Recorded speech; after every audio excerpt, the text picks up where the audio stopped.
आपने बोलने का मौका दिया। पक्ष प्रतिपक्ष के साथियों ने अपने विचार रखे। सरकारी विद्यालयों के बारे में बहुतों ने चिंता भी व्यक्त करी। मैं इतना ही निवेदन करना चाहूँगा, जो कोई अच्छा काम हो उसको अच्छा भी बोलना चाहिए। प्रतिपक्ष हो या पक्ष हो, अगर कोई अच्छा निर्णय है तो उसका स्वागत करना चाहिए। क्या ये सत्य बात नहीं है क्या कि जो स्कूलों के शिक्षा के स्तर में जो गुणात्मक सुधार हुआ है 2018 की तुलना में 2021 तक, इन 3 वर्षों में 6 वर्ष से, ये रिकॉर्डेड है सभापति महोदय, 6 वर्ष से 14 वर्ष के बच्चों का नामांकन सरकारी विद्यालयों में 20% बढ़ा है। कोरोना महामारी होने के बावजूद भी नामांकन का बढ़ना ये सिद्ध कर देता है कि लोगों का रुझान बढ़ा है। सभापति महोदय, पूरे राज्य की सेकेंडरी विद्यालय, चाहे पक्ष में हो चाहे विपक्ष के विधायक क्षेत्र में हो, मुख्यमंत्री जी को साधुवाद देना चाहिए। इनको 3820 विद्यालय एक साथ राजस्थान के इतिहास में क्रमोन्नत करने की घोषणा करी है। जब सबका सारे विधानसभा में क्रमोन्नत करने की घोषणा करी है, सारे विधानसभा में 5000 से अधिक आबादी वाले जो गांव हैं वहाँ महात्मा गांधी अंग्रेजी विद्यालय खोलने की घोषणा करी है, और 5000 की आबादी है, अगर वहाँ अंग्रेजी विद्यालय नहीं खोल रही है तो कम से कम बोलने का धर्म बनता है।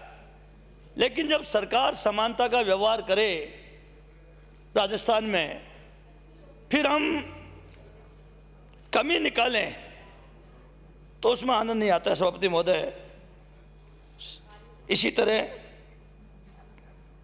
1,000 स्कूल शहर में और ग्रामीण में 2000 एक साथ अंग्रेजी माध्यम के स्कूल, गरीब आदमी बेचारा प्राइवेट विद्यालय में पढ़ने के लिए नहीं भेज सकता था, आज उसके बच्चे भी अंग्रेजी स्कूल में जा रहे हैं। और आपको समझना पड़ेगा मुख्यमंत्री जी के कमिटमेंट को। एक साथ जब अंग्रेजी विद्यालय खोलने का निर्णय किया है तो एक साथ 10,000 अंग्रेजी माध्यम के शिक्षक भर्ती करने की घोषणा करी है। ये सोच है, अंग्रेजी माध्यम के हम विद्यालय खोल रहे हैं और अंग्रेजी के शिक्षक नहीं होंगे तो उन विद्यालय खोलने का क्या मतलब निकलेगा। लेकिन मुख्यमंत्री जी का दूरगामी सोच, इस बजट में घोषणा करी उन्होंने। मैं धन्यवाद देना चाहूँगा प्रदेश के मुख्यमंत्री जी को। पिछली बार उन्होंने कहा था हम नए कक्ष बनाएंगे, क्षतिग्रस्त जो भी स्कूलें हैं उनकी मरम्मत का भी काम करेंगे। नाबार्ड से उन्होंने ऋण लेने के लिए आवेदन किया है, अभी ऋण स्वीकृत नहीं हुआ है। लेकिन मुख्यमंत्री जी का दूरगामी सोच कि जो चयन हुई है स्कूलें, जहाँ कक्ष बनाने हैं, लाइब्रेरी कक्ष बनाने हैं, मरम्मत होनी है, उन तमाम राजस्थान के तमाम स्कूलों के टेंडर लगाने के आदेश कर दिए हैं। अभी बस सैंक्शन नहीं हुआ है, नाबार्ड का लोन सैंक्शन नहीं है। क्यों इंतजार किया जाए, क्यों देरी करी जाए? जैसे नाबार्ड का लोन सैंक्शन हो, क्यों प्रक्रिया को देर लंबी करी जाए? और उन्होंने टेंडर लगाने के आदेश कर दिए हैं। राजस्थान में टेंडर लग रहे हैं। सभापति महोदय, हमारी बच्चियों के जो नज़दीक उनको जो पास में उनको पढ़ने का मौका मिले, माध्यमिक स्तर के ऐसी 300 निवासी विद्यालय खोलने की घोषणा करी है। उच्च प्राथमिक स्तर की, अभी एक मेरे साथी बोल रहे थे, उच्च प्राथमिक स्तर की और प्राथमिक स्तर की, इसकी संख्या जरूर बढ़ानी चाहिए। क्योंकि जब आपने पूरे राजस्थान के सारी सेकेंडरी विद्यालयों को सीनियर सेकेंडरी कर दिया है, तो जो उच्च प्राथमिक विद्यालय हैं उनको आपको सेकेंडरी करना चाहिए, प्राइमरी को मिडिल करना चाहिए। आपने 1846 उच्च प्राथमिक विद्यालय लिए है, उधर आप 3000 से ज़्यादा आप हाई सेकेंडरी विद्यालय खोलने की ले रहे हैं। आपने वहाँ उसमें, तो इसमें कम से कम आपको बनाना चाहिए, क्योंकि आपका सोच रहा है। मुझे याद है वो ज़माना जब पहली बार प्रदेश के मुख्यमंत्री अशोक जी गहलोत मुख्यमंत्री बने थे, राजीव गांधी पाठशाला लेकर आए थे। ऐसी छोटी छोटी डाणियाँ, 1-1 किलोमीटर 2-2 किलोमीटर में जो स्कूलें नहीं थी, एक साथ 26,000 स्कूलें राजीव गांधी पाठशालाएँ खोली एक साथ उन्होंने। एक सोच था उस जमाने में, राजीव गांधी कहा करते थे कि अगर गांव को अगर आगे बढ़ाना है, प्रदेश को आगे बढ़ाना है, तो हमें शिक्षा को आगे बढ़ाना पड़ेगा। जब गांव में बैठा हुआ व्यक्ति, गांव के गरीब आदमी का परिवार जब शिक्षित होगा तो समुचित रूप से उस प्रदेश का भला होगा। सभापति महोदय, एक साथ इतनी विद्यालय खोलना मैं समझता हूँ बहुत ऐतिहासिक निर्णय किया था, और अभी क्या किया पिछली सरकार ने मैं उसके बारे में बताऊंगा। सभापति महोदय, आपने सरकारी महाविद्यालय खोलने में मैं समझता हूँ रिकॉर्ड पैदा कर दिया। बहुत से साथी ऐसे कह रहे हैं केवल कॉलेज खोलने से काम थोड़ी चलता है। जयपुर जिले में जितनी कॉलेज खोली हैं, फागी में खोली है, बस्सी में खोली है, जमारामगढ़ में खोली है, बैराट में खोली है, जयपुर में खोली है, गोविंदगढ़ में खोली है, कोटपुतली में खोली है, जमारामगढ़ में खोली है, सारी जो नई कॉलेज खोली है उसका बजट आवंटन कर दिया, उनका काम चालू हो गया। मैं समझता हूँ कॉलेज खोलते उसी सत्र में उनको चालू करा देना। वह बच्चे बच्चियाँ दूर दूर से 70, 80, 90, 100 किलोमीटर से पढ़ने के लिए जयपुर आते थे। आज आपने उपखंड मुख्यालय पे, तहसील मुख्यालय पे आज वो बच्चे बच्ची पढ़ रहे हैं। तो ये कमिटमेंट मुख्यमंत्री जी का, इसमें बजट दे दिया है, बिल्डिंगों का काम चालू करा दिया है। अभी हमारे उच्च शिक्षा मंत्री जी मेरे यहाँ फागी गए थे, नीम लगाने के लिए गए थे, शिलालेख लगा के आए ये उच्च शिक्षा की। इसलिए मैं कहना चाहूँगा कि प्रदेश के मुख्यमंत्री जी ने कोई कसर नहीं छोड़ी। मेरे यहाँ सभापति महोदय इतना बड़ा सोच, मेरी विधानसभा में 3 सरकारी महाविद्यालय हो गई। पहले से 2 सरकारी महाविद्यालय थे, एक पिछली बार मुख्यमंत्री ने खोली थी। मैंने कहा, हमारे उच्च शिक्षा मंत्री जी गए थे, मैंने कहा आप यहाँ आए हो, आप मुख्यमंत्री जी को बोलना फागी में आपका भव्य स्वागत किया है, तो कोई तो तोहफा दे के जाओ इस भागी को। और कह आके मुख्यमंत्री जी को क्या कहा इन्होंने पता नहीं, और मेरी कन्या महाविद्यालय खोलती। आते ही दूसरे दिन तीसरे दिन बजट पेश करना था, कन्या महाविद्यालय खोलती। इसलिए मैं आपसे कहना चाहूँगा कि सब तरह से खेतान पॉलिटेक्निक महाविद्यालय परिसर में 100 करोड़ की लागत से इंजीनियरिंग कॉलेज स्थापित करने की बात करी है मुख्यमंत्री जी ने। अनुप्रति कोचिंग योजना में 7,000 छात्र छात्राओं को लाभ प्राप्त किया जा रहा था, उसको भी बढ़ाकर 15,000 विद्यार्थी का प्रावधान कर दिया है मुख्यमंत्री जी ने। सावित्रीबाई फुले वाचनालय, अभी हमारी बहन बोल रही थी कि पुस्तकालय की बात कर रहे थे। अरे प्रत्येक जिले में राजस्थान के में मुख्यमंत्री जी ने वाचनालय 50 लाख रुपए की लागत की घोषणा करी है। सभापति महोदय, मैं उच्च शिक्षा के संबंध में सबसे पहले मैं निवेदन करना चाहूँगा। सभापति महोदय, ये गरीब बच्चों को, पूर्व वक्ता एक बार कह रहे थे मोबाइल, आज टेक्निक का ज़माना आ गया है। अब कोविड में भी हमने देखा है, हमें शिक्षा में तकनीकी क्रांति लाना पड़ेगा। सभापति महोदय, विद्यार्थियों के व्हाट्सएप ग्रुप बनाए जाने चाहिए।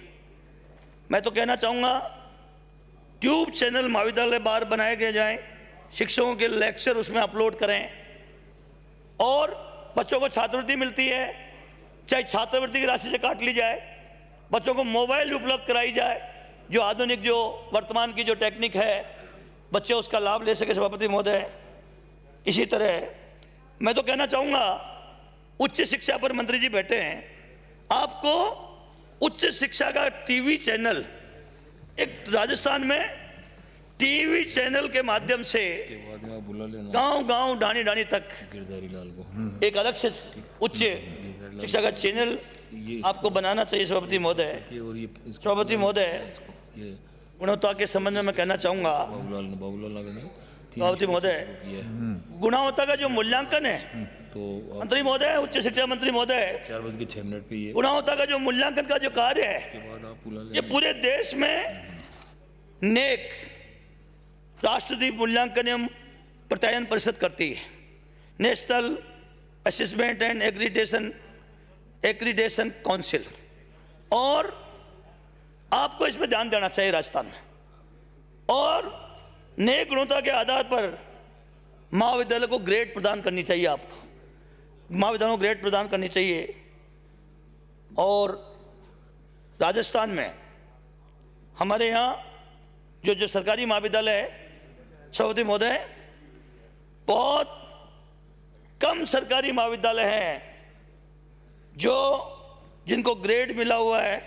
हमारे यहाँ बड़े बड़े सरकारी महाविद्यालय भी हैं, भरतपुर जैसे जय महाविद्यालय, दौसा भी बड़ी महाविद्यालय है, वहाँ भी ग्रेड नहीं है।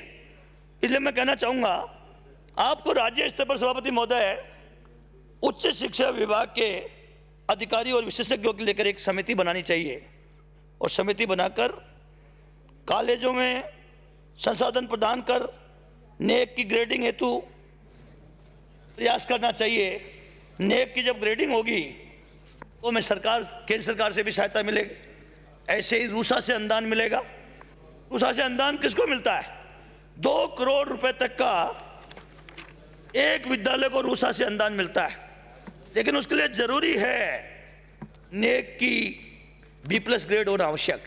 अब जब ग्रेड आवश्यक है ही नहीं, तो जो भारत सरकार की योजना रूसा का अनुदान हमारी प्रदेश की सरकारी महाविद्यालय नहीं ले पा रही, हमें विशेष तौर से इसका ध्यान रखना चाहिए सभापति महोदय। इसलिए मैं आपसे यही कहना चाहूँगा कि उच्च शिक्षा हेतु एक अच्छी विशेष समिति बनाई जाए, IIT IIM के बड़े प्रोफेसर्स, विशेषज्ञ और महाविद्यालय के अनुमति प्राप्त शिक्षकों को उसमें ज़्यादा प्रतिनिधित्व दिया जाए। चुनौतियों की जानकारी होनी चाहिए, जिसे जमीन राज्य स्तर पर मंथन करने की आवश्यकता है। आज राजस्थान की सरकार ने 3 साल में इतना बड़ा इतिहास पैदा कर दिया उच्च शिक्षा का कि 30 साल में टोटल मिला के हम अगर महाविद्यालय जोड़ ले 30 साल की, तो भी 3 साल ज़्यादा महाविद्यालय हमने खोले। लेकिन हमें गुणवत्ता का भी ध्यान रखना चाहिए। निजी विश्वविद्यालय की बात आ रही सभापति महोदय, इसी सत्र में विधानसभा में ही इसी हाउस में हम निजी विश्वविद्यालयों का हम लोग खोलने की यहाँ समर्थन करते हैं, लेकिन एक बार अगर खोल दिया तो क्या इस विधानसभा में कभी जिसने निजी विश्वविद्यालय को हमने यहाँ उसका समर्थन करके उसको खोलने की अनुमति दी है, तो क्या राजस्थान में जितनी निजी विश्वविद्यालय है, क्या कोई 1-2 उदाहरण भी ऐसे हैं जो इस विधानसभा ने उनकी स्वीकृति है उसको विड्रॉ किया है? हमें इस बात भी चिंतन करना चाहिए। हमें आवश्यकता है ये डिग्री बांटने का, पैसे कमाने का जो धंधा शिक्षा जैसे पवित्र काम में निजी विश्वविद्यालय द्वारा हो रहा है, आपको तय कर लेना चाहिए, राज्य स्तर पर तय कर लेना चाहिए। उच्च शिक्षा मंत्री जी, एक नियामक आयोग बनाना चाहिए आपको निजी विश्वविद्यालयों को नियंत्रण करने के लिए, और 6 वर्ष से पुराने जो निजी विश्वविद्यालय उनके लिए आवश्यक कर देना चाहिए आपको कि नेक की ग्रेडिंग प्राप्त करना आवश्यक कर देना चाहिए। जब नेक की ग्रेडिंग आप आवश्यक कर देंगे तो निजी विश्वविद्यालयों में भी एक उच्च क्वालिटी की आप शिक्षा दे पाएंगे। इस सेवा के काम को जो व्यवसाय के काम से मुक्ति मिलेगी सभापति महोदय। इसलिए मैं कहना चाहूँगा कि इसमें निश्चित रूप से उच्च शिक्षा मंत्री जी, उच्च शिक्षा स्तर पर, राज्य स्तर पर आपको सोच बनानी पड़ेगी। ये गरीब छात्रों को आजकल ये छात्रवृत्ति की पिछले 7-8 साल से बहुत प्रॉब्लम आ रही। बहुत से बच्चे आते हैं, ऐसा हमारी छात्रवृत्ति नहीं मिली, और बच्चों को छात्रवृत्ति के लिए फॉर्म भरना पड़ता है, बच्चों को परीक्षा के लिए फॉर्म भरना पड़ता है। इसके अलावा बच्चों को कोई दस्तावेज अपलोड करना होता है। अब बच्चों को तीन बार एडमिशन में, स्कॉलरशिप में और परीक्षा फॉर्म में और बच्चों को फॉर्म भरना पड़ता है। जब हम प्रवेश देते हैं बच्चे को, एक ही बार सारी पूर्व आवश्यकताएं बच्चों की कर लेनी चाहिए। 3 बार फॉर्म भरने की जरूरत नहीं पड़े, 3 बार ईमेल पत्र पर जाने की जरूरत नहीं पड़े, 3 बार उसको उन बच्चों को पैसा खर्च करने की जरूरत नहीं पड़े। मैं समझता हूँ निश्चित रूप से आपको ये बहुत ही फायदा मिलेगा। सभापति महोदय, मैं माध्यमिक शिक्षा के संबंध में कहना चाह रहा हूँ, माध्यमिक शिक्षा की जो गुणवत्ता है, माननीय बहुत विद्वान मंत्री जी बैठे हैं, डॉक्टर बी.डी. कल्ला साहब, आप माध्यमिक शिक्षा में विषयाध्यापक और संस्था प्रधान की कक्षा 10 और कक्षा 11 के परीक्षा परिणाम के मापदंड तय कर रखे और उसके बाद उसकी गुणवत्ता तय करते हैं। मैं आपसे निवेदन करना चाहूँगा, परीक्षा परिणाम को आप मापदंड को तय मत करो, आप तय करो उस विद्यालय में कितने बच्चे फर्स्ट डिवीजन आए हैं, उस विद्यालय में कितनी बच्चियों को गौरगी पुरस्कार मिला है, कितने बच्चों को स्कूटी मिली है, उससे आपको मापदंड तय करना चाहिए। सभापति महोदय, 3rd डिवीजन पास होके चल जाओ, एडमिशन आगे मिले नहीं तो उस संस्था प्रधान को या विषय अध्यापक को आपको उसको इनाम देने में, प्रशंसा पत्र देने में क्या क्या क्या क्या फर्क पड़ने वाला है? आपको तय करना चाहिए। उसकी ग्रेडिंग तय करते समय आपको देखना चाहिए कि इस विद्यालय के इस विषय सब्जेक्ट वाले टीचर ने किसके सब्जेक्ट में क्या इसने ऐसी विशेष किया है जिसकी वजह से इसकी ग्रेडिंग तय करनी चाहिए। मैं कहना चाहूँगा, आपके विद्यालयों में खेल कालांश आवश्यक रूप से होना चाहिए। पीटीआई का पद अधिकतर खाली, पूरे राजस्थान में चल जाओ आपको जिस तरह से शिक्षक भर्ती कर रहे हैं उसी स्पीड से आपको पीटीआई भर्ती करना पड़ेगा।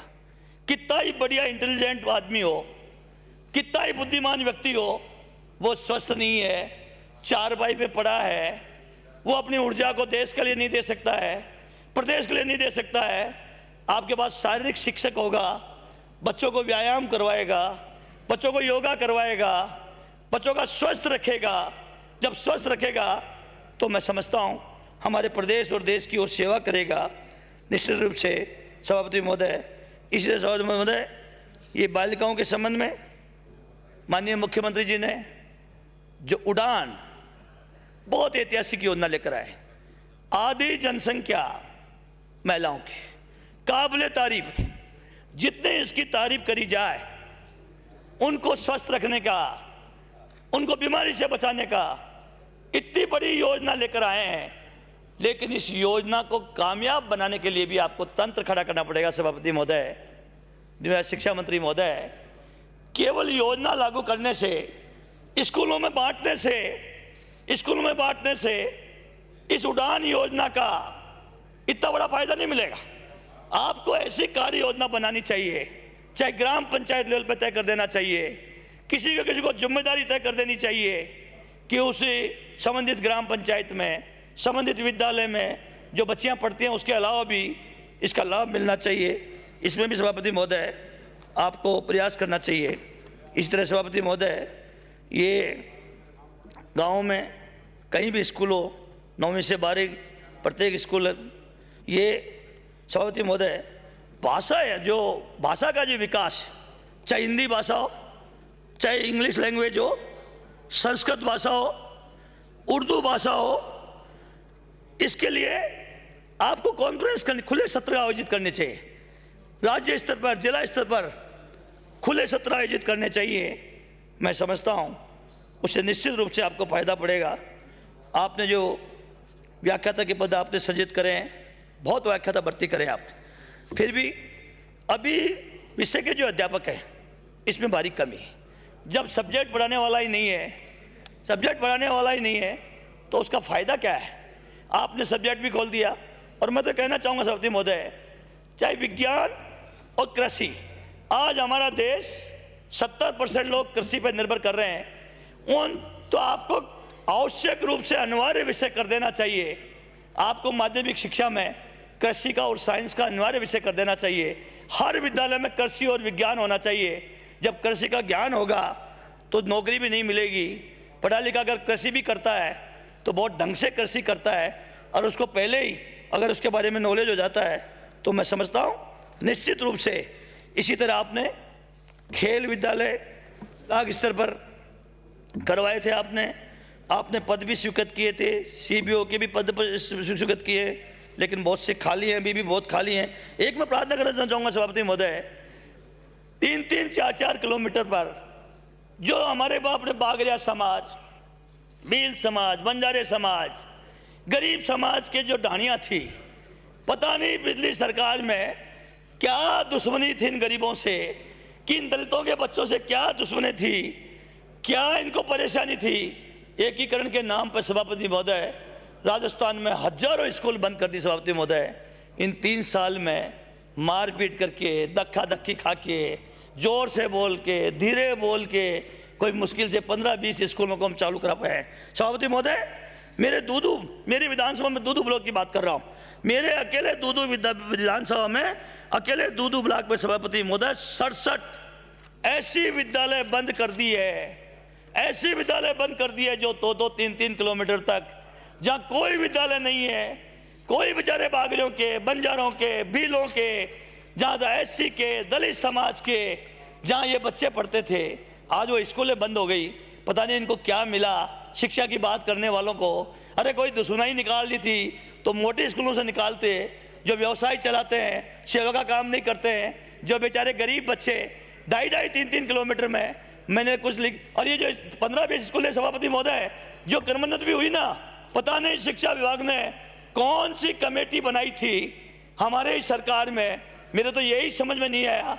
ने हमसे बात करी, अपने हिसाब से चुन चुन के बता दिया, मंत्री जी ने भी ये कह दिया, इनमें आपको करानी है वो बता दो और रोकनी है उसको बता दो।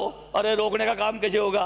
आपने जो बाहर की विद्यालय नहीं जोड़ सकते, नहीं, हमारी कमेटी ने फैसला किया है। क्या खाक कमेटी की ने फैसला किया है? बेचारे गरीब जो बच्चे हैं, जो ढाणियों में रहते हैं, जो बेचारे गलियों में बेचारे दूर दूर रहते हैं, आज भी रो रहे हैं। आज 3 साल हो गए। माध्यम सभापति महोदय, मैं बीटी कला साहब मंत्री महोदय से कहना चाहूंगा, ये बागरे, भील, बंजारे, ये कौन सी कमेटी थी? किन को बिठा दिया आपने? कौन से लोगों को ये दे दिया काम, जो छांट छांट के उन्होंने विद्यालय जो बंद कर दी। और आप जो खोली, जो कहाँ खोली है?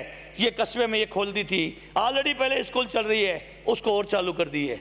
ये राजस्व गांव था, उसमें 2 स्कूल थी, उस गांव में एक ही जगह थी, एक को चालू कर दिया है। उन डाणियों का क्या होगा? क्या होगा राजीव गांधी का, स्वर्गीय राजीव गांधी के सपने का क्या होगा? क्या होगा अशोक गहलोत जी के सपने का, जो एक गांव डाणी में जो इस शिक्षा को फैलाना चाहते थे? 26,000 राजीव गांधी पाठशाला एक साथ लेकर आए। इसलिए मैं कहना चाहूँगा, इसको गंभीरता से लेना चाहिए, ये छोटी बात नहीं है। दूध में 40 पंचायतें हैं और 67 स्कूलें बंद कर दी, छाट के बंद कर दी। कौन ऐसे हैं उनकी डाणियों की बंद कर दी? फागी में मेरी 20 पंचायतें सभापति महोदय, बड़ा दुख होता है। 37 स्कूलें मेरी फागी में बंद कर दी, 20 पंचायतों में 37 कर दी। मैं माननीय मंत्री महोदय को मैंने सूची दी है। मंत्री महोदय, पुण्य का काम है, जो गरीबों का पुण्य करता है उसके भगवान का आशीर्वाद रहता है। भगवान का आशीर्वाद भी छोटा होता है, और गरीब की दुआ मिल गई ना, तो भगवान का आशीर्वाद और गरीब की दुआ उसका बड़ा आशीर्वाद होता है। मैं सभापति महोदय, मैं यही निवेदन करना चाहूँगा, और मुझे आपने समय दिया बोलने के लिए, तो मेरे पास और भी कुछ पॉइंट है, लेकिन मैं समझ रहा हूँ मेरा समय जितना सा मुझे दिया उतना हो गया है, मुझे जो बताया गया है। मैं आपका आभारी हूँ, धन्यवाद दे रहा हूँ। कल्ला साहब, इस पुण्य को ले लो, ये विधानसभा चलती रहती है, ऐसे ही एमएलए बनते रहते हैं, ऐसे ही सरकार बनती रहती है। वो बेचारे ढाणियों के, भील, बंजारा, बागरिया, वो त्राई कर रहे हैं। और ये जो कौन सी कमेटी है, इस कमेटी को भट्टी में डालो आप। ऐसी कमेटियों को जो यहाँ कुर्सियों पर बैठकर, एसी में बैठकर ये लोग चयन करने का काम करते हैं, और जो असली बेचारा गांव का आदमी था वो बाहर गालता घूम रहा है। भील, बागरिया, दुख होता है, आंसू आते हैं। आपने मकान बना दिया, बिल्डिंग बना दी, आपने मास्टर लगा दिया, क्या गुनाह कर दिया हम लोगों ने, जो हमारी स्कूलों को तो जहाँ भवन बना हुआ है, टीचर लगा हुआ है, और ताला लगा दिया। इन शिक्षा विभाग के कौन अधिकारी थे? कौन ऐसे तानाशाह लोग आ गए जो इन गरीबों को मार दिया? राजेंद्र जी बैठे हैं, बहुत मजबूती से संघर्ष करते हैं, मैं आपकी बड़ी तारीफ करता हूँ, आपका बड़ा फैन रहा हूँ, पर ये कैसे होने दिया? समझाया नहीं क्या आपके शिक्षा मंत्री को? समझाया नहीं क्या? अरे किनकी बंद कर रहे हो? आपको समझाना चाहिए था। ये आपने भी गलती कर दी है, नहीं समझाया, आपको भी राजस्थान की जनता माफ नहीं करेगी, क्योंकि आपका धर्म बनता है, मेरा धर्म बनता है। मेरी सरकार अगर गलत काम करती है तो मैं बोलूंगा, बोलता रहता हूं मैं। कल्ला जी को याद होगा जब ये मिनिस्टर थे, हमारे आरक्षण का मामला आया था, मैंने कल्ला जी के खिलाफ जज के बोला, क्योंकि ये कार्मिक मंत्री थी, कार्मिक विभाग की गलती थी। इसलिए मैं आपसे यही कहना चाहता हूं सभापति महोदय, मैं माननीय कल्ला जी से कहूँगा, मिडिल स्कूल का जरूर ध्यान रखना। केवल आपने हाई सेकेंडरी एक थोक में करी है, अगर ये प्राइमरी स्कूल मिडिल कर दो, मिडिल सेकेंडरी कर दो, जय जयकार करेंगे। वही अशोक गहलोत याद आ रहा है जिसने एक साथ 26,000 27,000 राजीव गांधी पाठशाला खोली। ऐसे ही पूरा राजस्थान देख रहे हो आप 10-10 हजार आदमी रोज। मैं भी गया था सभापति महोदय, दूध के मामले में 5 रुपये दिए थे और हम काफ़ी लोग लेके गए थे, वहाँ भीड़ ही नहीं मारी है, सिविल लाइन ही गूंज रहा है, वो पूरी राजस्थान की जनता को पता है। लेकिन इन गरीबों का भी आपको ध्यान रखना पड़ेगा कल्ला साहब। और माननीय भंवर हमारे यादव साहब बहुत डायनेमिक मिनिस्टर हैं, जयपुर जिले के नेता हैं। मैं आपको राज्य स्तर पर आज शिक्षा विभाग में जो ज्योति जगाई है उच्च शिक्षा पे अशोक गहलोत जी ने, इसको राज्य स्तर पर कार्य योजना बनाना, केवल कार्य योजना बनाकर नीतिगत निर्णय तय करना, तो दुनिया याद करेगी कि राजेंद्र यादव नाम का एक मिनिस्टर आए थे। धन्यवाद सभापति महोदय, थैंक यू वेरी मच, धन्यवाद। अन्य श्री